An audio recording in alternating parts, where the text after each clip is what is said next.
Isang mapagpalang hapon guys.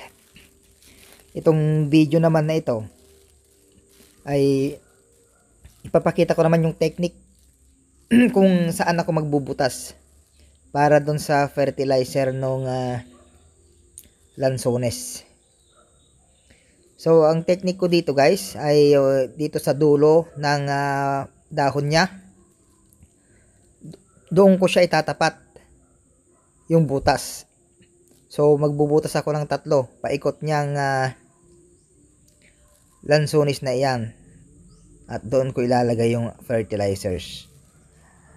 Ang fertilizer na gamitin ko guys ay triple 14. So yun kasi ang pinakamagandang fertilizer. So ito guys, itong dulo niya, ito yan, yung tapat niyan, yung dulo niyan, doon mismo bubutasan ko. Gagamit ako ng bareta para kasi medyo matigas yung lupa, tagal nang di umulan dito. So yan guys ang bubutasan ko, paikot. And then kapag nabutasan na, lalagyan ko naman siya ng fertilizer. So saglit lang guys at kukunin ko yung bareta. So ito na, yan na guys yung actual. Yun, tusok-tusok lang, mikos-mekos lang, mikos-mekos.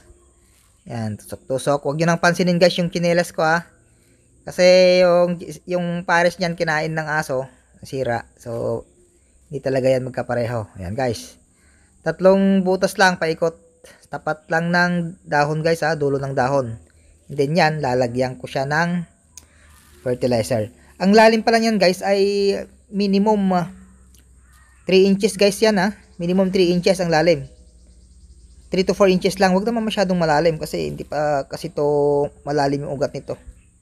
Mababaw pa yung ugat nito kasi pag masyadong malalim hindi rin niya makukuha. Makukuha pa rin niya paglipas ng panahon, tagal pa. So ganyan lang guys, ganyan lang lalim, 3 inches. 3 to 4 inches lang lalim. Okay.